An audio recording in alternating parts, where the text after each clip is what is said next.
Welcome to another episode of Debate That, where we discuss relationships, social issues, and pop culture, and much more. My name is Jay. And I'm Nay. And I'm Sean. Mr. Nostradamus, what we got for today? So, in light of what has transpired with Ahmaud Arbery in Georgia, how do you all feel about it? And how do these kinds of situations affect you in your lives? So, for me, after watching the video and kind of seeing how everything kind of unfolded, my whole thing is, I think even if what was said was true, like the gentleman was looking in the house, it kind of throws me off because I go and walk through houses and look at them and just to see how the house is being built, and it gives me ideas for what I got going on in my home. So to me, it doesn't seem like an issue. But at the end of the day, I think there's a process that everybody must go through. And if in fact something was off, let the man go through the process. I don't think that a situation like that warrants a death sentence. So I feel like you got to let people go through the process and go from there. So since I don't know everything that happened, I'm gonna leave it at that. Nobody deserves a death sentence. You should get your day in court if that's the case. And so these gentlemen get their day in court or whatever. But that's all I really have to say about it. It's an unfortunate situation. So I mean, I guess we'll get into it a little bit more later. But what you got, Sean? I mean, it's a tough one. It's definitely a tough one. But I mean, the way I look at it, I mean, of course, I have kids. I mean, of course, I am a black male. It's a very touchy subject. I mean, it's sometimes even hard to talk about, but it happens. I mean, unfortunately, someone died in this whole situation. But I mean, we are people. You know what I mean? Definitely, it's not justified. I mean, I don't know the details too much, so I'm not really going to elaborate on that part of it. But overall, we just need to love one another, man. I mean, the world is already crazy. Everybody know what we go through on a day-to-day basis. So, I mean, I know there's going to be a lot of heated tempers and, people looking at each race differently and things like that. But like I said, this isn't nothing new. I mean, it goes on every day, you know what I mean, especially with social media. So at this point, I mean, we just got to find ways to push through, you know what I mean, make sure justice is served. But at the end of the day, we got to try to break them barriers, you know what I mean? So it is better for the next generation. And we're not repeating, this whole cycle of, these racial issues, which has obviously been there from day one. No, that makes sense. That makes sense. You got thoughts, Miss Nay? Yes, I do. It's a continuous cycle of foolishness at this point. And kind of like y'all, it's hurtful. It's like there's so much to say, but you can't even express in words at this point what you want to say. I don't like, as a human race, whether you black, white, yellow, green, blue, pink, orange, we all run blood. And when you begin to treat human beings like they're lesser than animals, like a lizard running on the street, we need to start checking ourselves as human beings. It's repulsive. I'm disgusted by hearing continuous stories like this over and over in our society. And it's time to have change. So like Sean has said, right, is nothing new. It ain't nothing new. It has happened historically, but why do you guys think that these type of things continue to go on? Well, I think they continue to go on because if it doesn't, it seems like when things don't directly affect you, that No value in it. some people just don't care about when things are directly affecting you. And that could be anyone, but because these things are directly affecting us, black people, since it's directly affecting us, then yeah, it's really going to affect us. And like this whole COVID-19 thing, if it was just affecting one group of people, I don't think other people would care as much. But because it's affecting everybody, it's a problem. Now we need to get to a solution. That should be the same thing with all these shootings and all that stuff that's happening. It should be the same way. Like, because it's affecting this group of people, it's really affecting everyone at the end of the day. I mean, from where I stand. Well, And because it's affecting everyone, we need to address it. We're all Americans at the end of the day. So we just can't be discounted because it doesn't affect your group. and I even mean, the way Americans from it, we're all people. Every Correct. single one of us are people. We all run red blood. We're all people. The human race on a whole. We are a race within ourselves, no matter what color you are. Y'all, this is a tough one for me. But I mean, that's where that self-love come into play. And like I said, at the end of the day, I mean, there's no justifying it as wrong. You know what I mean? And like I said, it happens every day. So for me personally, like I said, it's nothing new. You know what I mean? This one just so happens to, you know, like I said, it's very vicious. And like I said, I feel for not just the black race. I mean, I feel for all races because if you are a human being, like Nay said, at the end of the day, we all bleed red. You know what I mean? At the end of the day, we're all people. I don't care if you're from the United States or any other country. You have to have a human side to where you can really sit down and digest what's going on and see what's wrong with what's going on. And like I said, I feel for everybody at that point because, like I said, I have some people that's very dear to my heart from other cultures, other races, whether white, you know, whatever, Spanish, you name it, Guyanese. You know what I mean? At the end of the day, it can happen to anybody. It does happen to us a lot. And they'll try to kind of flip it and say, okay, well, what about when it's the black on black crime and this and that, whatever? Yeah. But that's also in every race as well. But the injustice parts of it, you know what I mean, is where the unfairness comes in. And that's what raises the red flags. That's what causes the conflict in the community when you're seeing the injustice of things like that based upon where you may live, you know what I mean, what state you're in, and how things are ran in those different areas, you know what I mean? And a lot of us don't pick and choose where we're going to live, you know what I mean, depending on your age. So at the end of the day, you kind of got to just live with it. And I mean, you try to make the best decisions possible. And in that situation, I mean, I'm sure he wasn't making a bad decision. I mean, for God's sakes, he was running, you know what I mean? So it wasn't like he was going out of his way to bother someone. So, I mean, like I said, it's shocking. I mean, like I said, it's not a whole lot you can say about it because it's shocking, and it will leave you speechless. for me, and it pisses me off because I'm black. So I gotta go out here and I gotta go to work and then I gotta think about this stuff. Like, I'm not saying you got Black Lives Matter, and I get it. And from that standpoint, yeah, everybody says all lives matter. Great, but all lives ain't getting shot.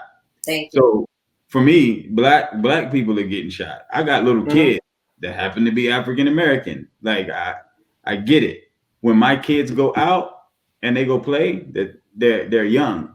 So it makes me a little nervous for them to even go outside. But I got to look at it like I can't keep them in the house. I can't keep them in this bubble forever. They have to go out. So it's different. It's different because I don't know that people understand what we go through. And I get that people may sympathize with what we go through, but unless unless you're black or unless you're in it, you're not going to understand what we deal with when we dealing with these situations. You're not going to understand how we feel when these situations happen, and then we got to look at it on TV, and then we got to look at things being said like, his criminal record. What does Botham? I think his name is Botham Jean. Did I say that right? Mm-hmm. What does his criminal record got to do with him being at home and somebody walking in his crib? It has nothing to do with it. Like, and then that stuff gets brought up. So take any of these situations, flip them, and take the black person out, and let have the black person be the one that shoots the other individual. Now look at it and ask yourself, is it justified? Is it the same thing then? Those are the questions that I ask myself. But to that, like, let me ask y'all a question. You got the Black Lives Matter, and then you have this Blue Lives Matter thing. Do you think you can be on both sides? Do you think that you can care about blue lives and black lives at the same time? Yes. I mean, hell, I care about all lives at this time. So at this point, like I said, I don't care whether it's blue, whether it's black, whether it's white, whether it's Latino, whether it's Indian, whether it's Asian. All lives matter at the end of the day. And I walk that line every day. You know what I mean? So yeah, you definitely can walk both sides, because you can't group, because someone in that group does wrong, that's not going to make them all. One of my best friends is a cop up in Washington, in the state of Washington. You know what I mean? And at that point, I mean, hell, I ain't going to say he's a bad dude, because I know him. I know how he grew up. You know what I mean? I know his roots. And Jay, like you said, you got friends and stuff, family members in, police force as well. At the end of the day, you can't group them all together. You pretty much know what you got to deal with. And that's not in just the police force, whether it's, like I say, whether it's a black race, white race, it don't matter. At the end of the day, all lives matter. All lives have a purpose. You know what I mean? And we got to kind of try to figure out a way to, break those barriers. I mean, of course, we're going to be upset. It's going to ruffle feathers. But at the end of the day, what are we going to do to try to change it and make it better? Is it really fair to say all lives matter? Because no, it's not. It's not fair to say all lives matter, because everybody ain't dying like that. Like, we're dying like that, and we're the ones that have to deal with that. We're the ones with the anxiety going through the roof when we get pulled over by police and things like that. And I'm pretty sure the police are dealing with the same thing, but we're the ones that have to deal with that. And when the police see us, so whatever's being portrayed to make us look a certain way, then the police have to deal with that. And we are dealing with the police that's coming, and we're having to deal with that. So it's not good when you have tensions high on both sides, right? I agree. And then you're trying to diffuse something, and it may not even be nothing there. This cop may be an excellent cop, great cop. He just come to do his job, and I'm just trying to get home. But then there are the other cops that make those cops look bad. And I get it, the blue wall or whatever, but somebody has to say something about it in order to get things to change. Like, so one of those cops have to say something. It's like when they come to the neighborhood and they're like talking about the snitching thing that we spoke about before, but saying something, what happened, and you're saying what happened with whatever situation. That has to happen on the other side as well. I get it. All lives matter. But right now, we're talking about our lives. But that's what you got to look at from that perspective, is that when you say all lives matter, I mean, you can flip it and say, hey, being black, we matter. You know what I mean? That's what matters. I mean, we're black. We know we in this game. It matters. So therefore, we can be a part of the All Lives Matter campaign. But I'm like this. Who am I to say somebody else's life don't matter? But they're not. You know what I mean? Y'all, here's the kick, right? This is how I look at it. All right. Mm-hmm. All lives matter in retrospect. Yes. Thanks. That is obvious. As a human race, we all matter. We should not have had to have this campaign We got to put on T-shirts, on poster boards, on social media, on billboards. We should not even have had to display to this world that our lives mean something and that our lives matter. When things go too far, you have to highlight it. And that's why this campaign kicked off. Like, yo, are we just chopped liver? Like, our lives matter too. Like, hello, we're humans too. We bleed red. I think that's what, like, we as a community, as Black people, is trying to do. Like, say, hey, like, we're here. Like, we're not nothing. You know what I'm saying? I don't think that it was a stance for us to say, yo, we matter, nobody else matters. We all matter. That's the obvious. Correct. And if it was obvious to everybody that we mattered, the situations, the processes, the justice system would handle the situation differently. I agree. That's exactly what I'm saying. I agree wholeheartedly with that. It's like Well, I'm not discounting anybody else, but we're the ones that's dealing with it, right? And to Nate's point, you got to highlight that. Like, there are other diseases out here, but COVID is the one right now that we're highlighting. That's the one we're talking about. That's the important. As much as, you know, Black Lives Matter, and I think it's a dope thing, I kind of hate that we have to do this. Like, I hate that we had to. I agree. Go that far into having a campaign that says, hey, like, damn, we mean something too. Like, why did it take that why does it take all that for people to recognize? Why does it take all that for people to open their eyes? Why does it take all that? Why does it have to hit social media for people to say, dang, okay, we're not handling this right. Let's do something different. Why should it take all of that? It shouldn't take all that. It should. Y'all know I run every morning, like, and my neighborhood is predominantly white. Do I need to be looking over my shoulders?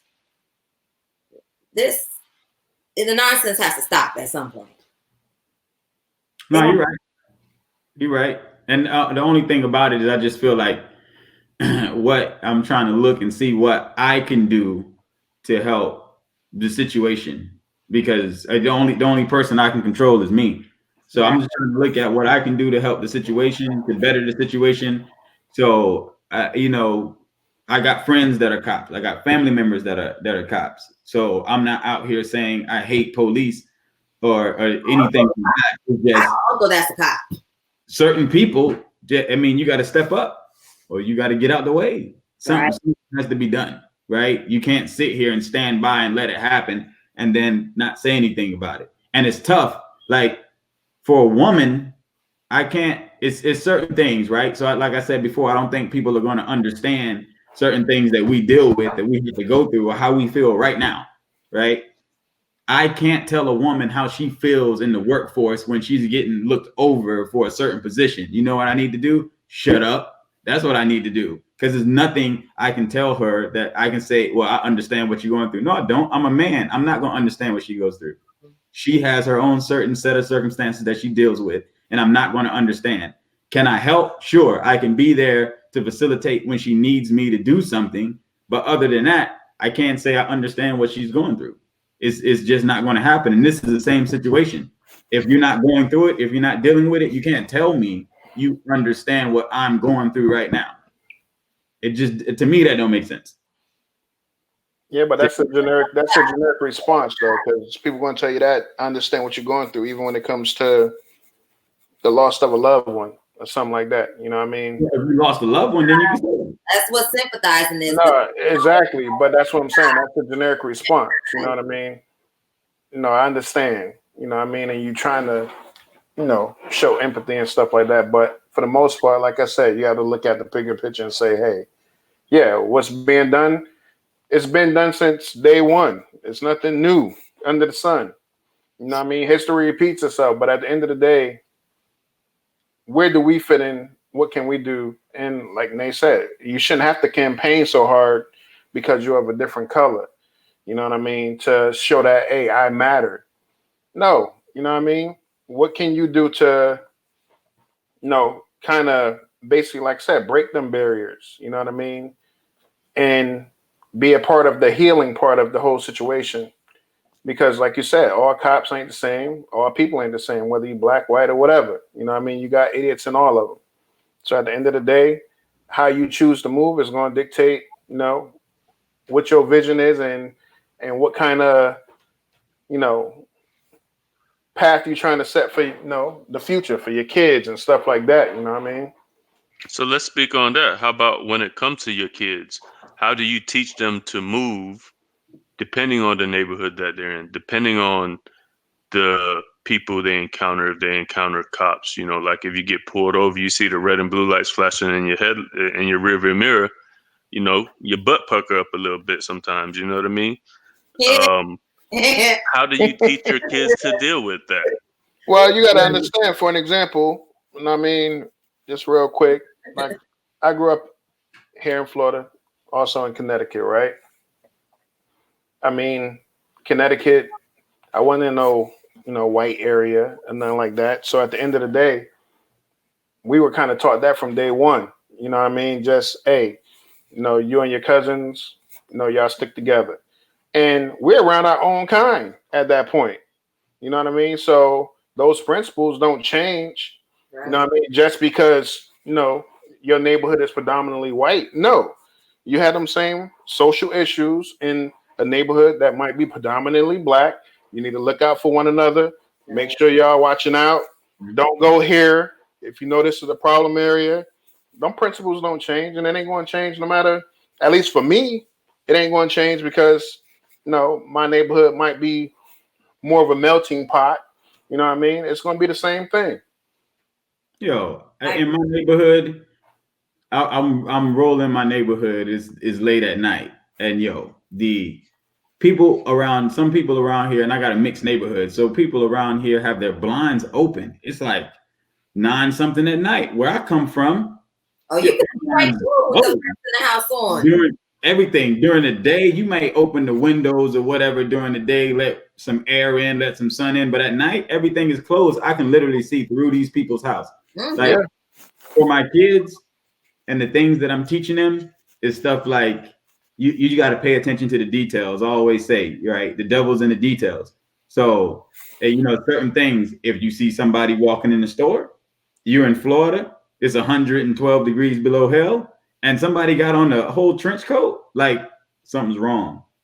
Leave, get out as quick as possible. If you're dealing with police, you try to be respectful. You teach them to be respectful, because at the end of the day, I have to teach them how to de-escalate a situation, because I don't know that they may not get that officer that's just trying to do his job, make sure everybody's safe and go home. They may get the other officer that may have been bullied in school or something like that. So this is a whole power trip for him.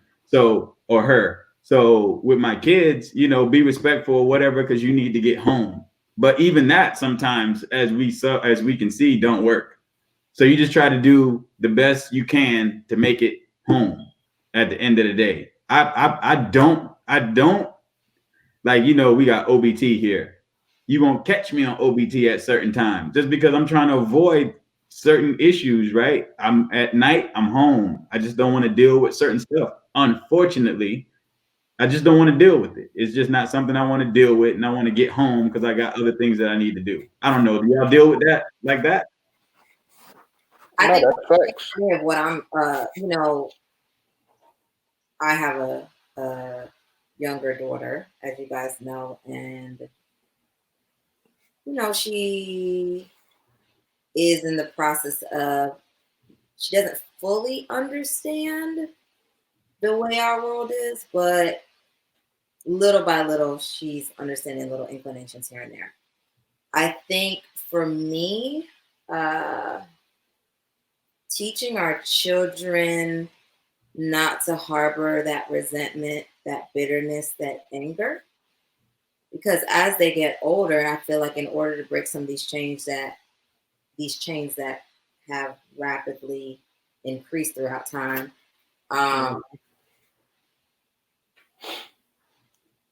It's not to forget what we deal with, but I think it is hard to be able to maneuver through certain situations when you already have that resentment buried there and that bitterness buried there. True. You know, so I think it starts from like the core, the root of your heart. As exactly hurtful, as painful as these situations are for me, because I can empathize as a Black woman. These are my Black men. These are the future. When I look at our children, like, my God, is it going to get better or is it going to be worse? If my daughter is ever in a situation where she is dealing with anything that's horrible like that and it's racial,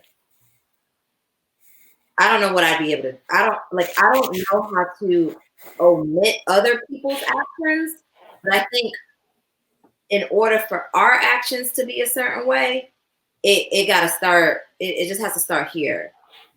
Mm-hmm. Because this situation like hits home for all of us as a community, as a Black community. I have to look at it like, again, but you know what? I cannot let this resignate so deep in my soul where it starts to become bitterness and resentment. Because if I get pulled over by a cop, my attitude isn't going to be respectful. You know what I'm saying? It's hard to verbalize. Just dealing with it. Yeah, it's very hard for me to verbalize some of my thoughts concerning these circumstances, but I just keep having to remind myself, like, you know what? As a human race, we all carry our own demons. Mm-hmm. We all carry our own demons. And I cannot say that this one cop is all white people.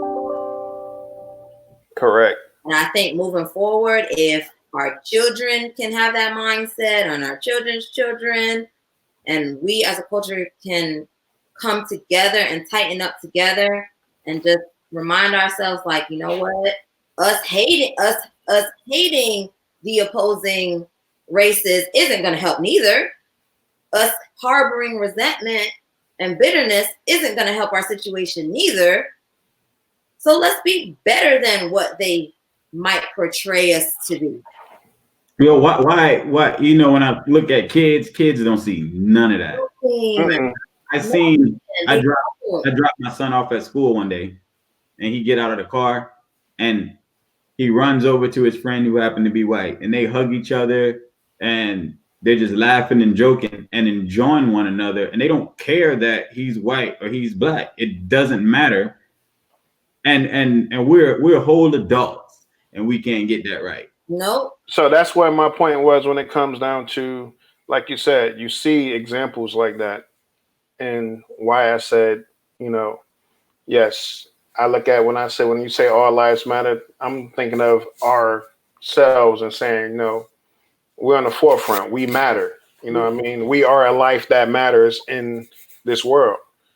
You know, but at the end of the day, when you have those examples from kids, you know what I mean, who is harmless, you have to look at that picture and say, okay, well, how can you look at a situation like that and gain some type of knowledge from, you know what I mean, there's seeds and gems and everything, you know what I mean? So you'll look at it and say, okay, well, gee,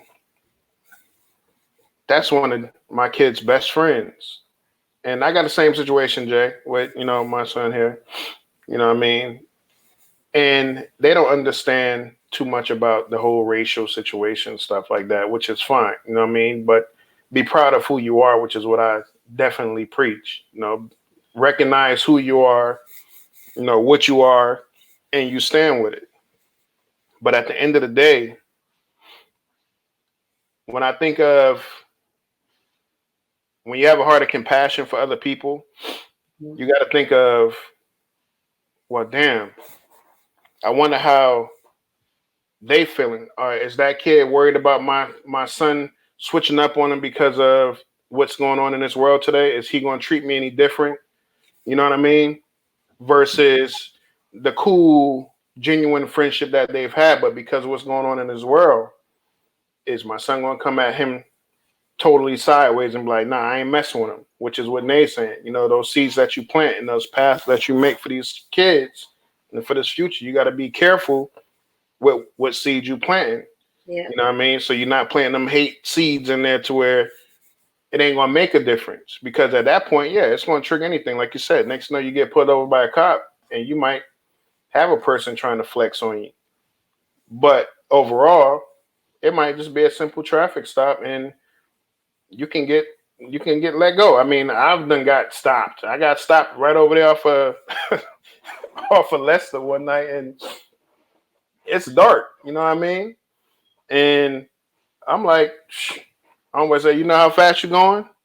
And I was like, nah. You know what I mean? I was cool, calm, and collective, and like I said, respectfully, I was able to get away. I ain't get no ticket or nothing, and I knew I was speeding. But at the end of the day, I wasn't rude. You know what I mean? I didn't pop off.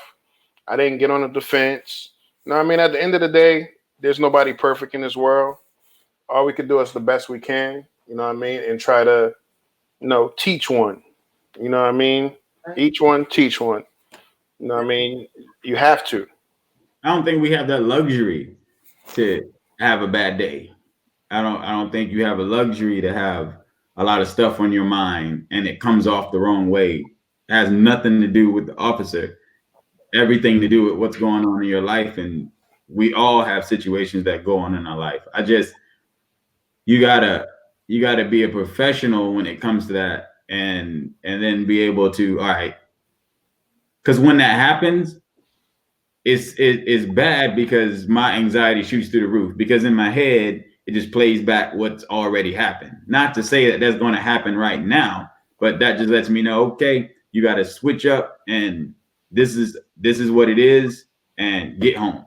So what if that other person, that person who pulls you over, it's like you said, everybody's on that same height to where he like, oh shoot, I done pulled over this dude. He get to your car. I see it's Jason. It's a black dude in here with a do-rag on, this, that, whatever. Not knowing that you're just an honest person going home from work or whatever the case may be. You might just be going to the store. But you being kind and, being the person you are could show him like, damn, I was expecting I had to, be on my toes, with this dude. I don't know what to expect when I pull over this dude. He black. I know what's going on in the world.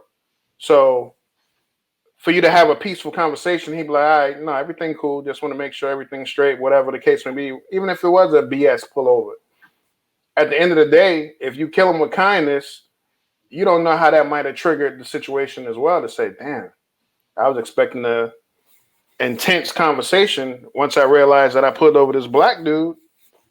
And it could have went left. You know what I mean? So you got to look at it from both sides.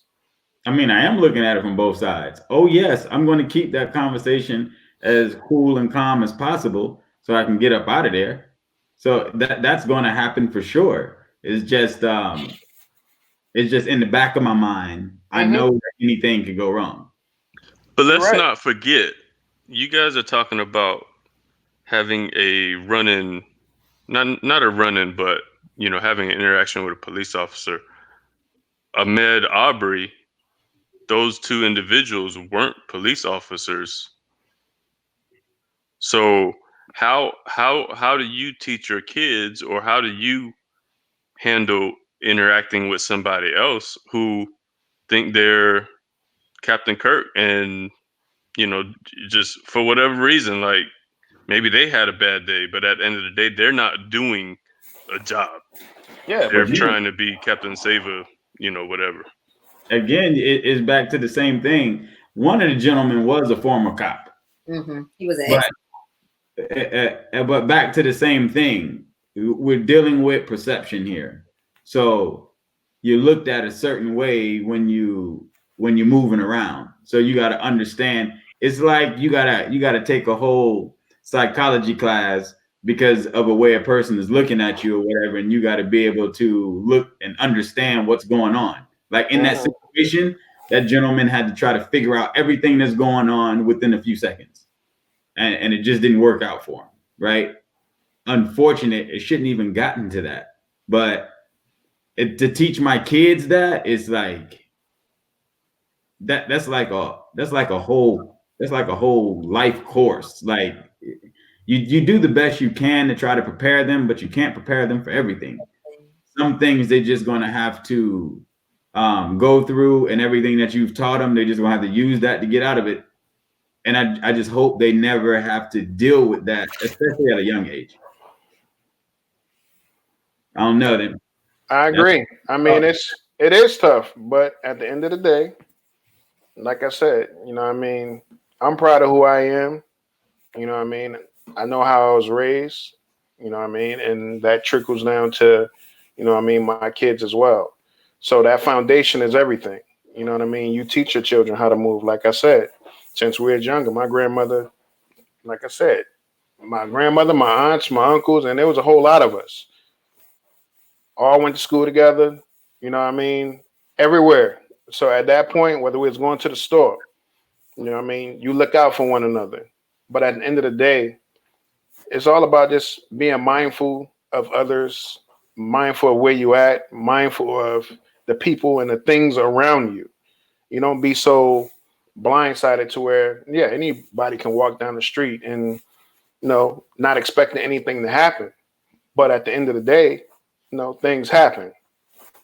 You got to be able to be mindful and like I said, keep your head on the swivel is my word of using. Be aware of your surroundings at all times. Yeah. So at the end of the day, to wrap it up, get your final thoughts. What's your final thoughts, Nate?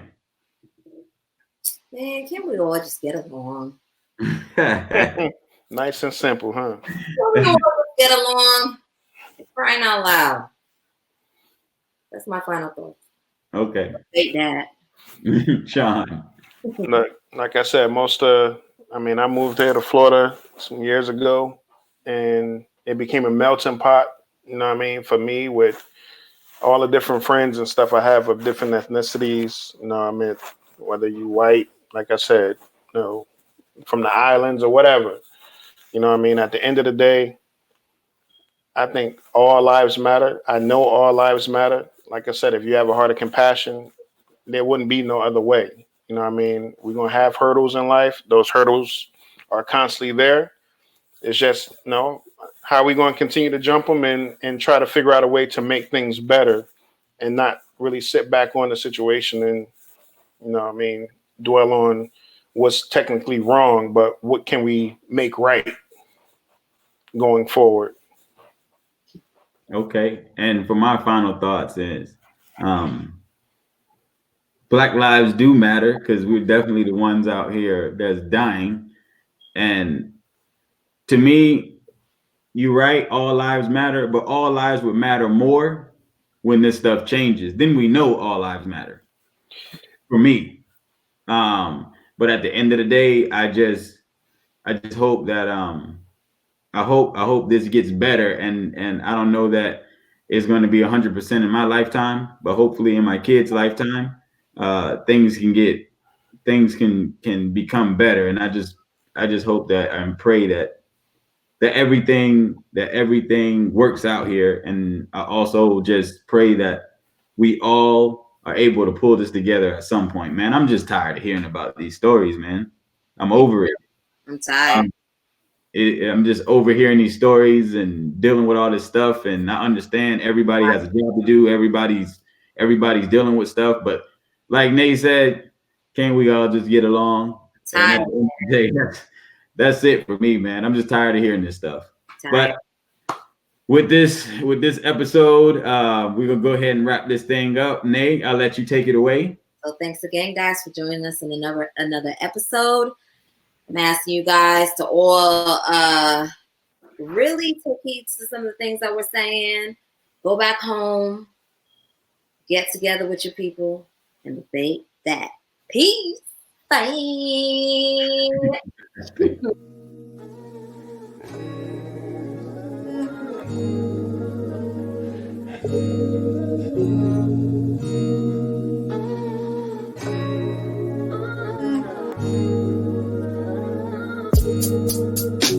See, I had a vision, young adolescent with no pot to piss in, to beat the system and to feed the mission. You ain't gotta see for your ears to listen, just pure ambition to come where I'm from. Feel a weight by the ton to do what has never been done, need a whole lot of hope. Mixed with some patience, cause struggle's no joke. I seen a whole lot of downs. Weight of the world on my shoulders, real talk, that's a whole lot of pounds. So I healing with rapping, and you can tell that I'm passionate, and everything that I do is on purpose, there is no accident. So this one's for the culture. I got my eyes on a kid with the gun in the holster. Got me screaming, don't do it, don't do it. You lose when you aim and you shoot it. Don't shoot it. Both sides, watch mama cry. Family hurting cause you could've died. Brother locked up, emotions down. Rather you dead than 6 feet underground. I swear, for real, that I'm my brother's keeper. Go to hell and back to reach ya, cause life's your biggest teacher. I swear, yeah. I see both sides, watch mama cry. Family hurting cause you could've died. We just need a little bit of hope, yeah. This one's for the culture, yeah. We just need a little bit of hope, yeah. This one's for the culture, yeah. We just need a little bit of hope, yeah. This one's for the culture, yeah. We just need a little bit of hope, yeah. This one's for the culture, yeah.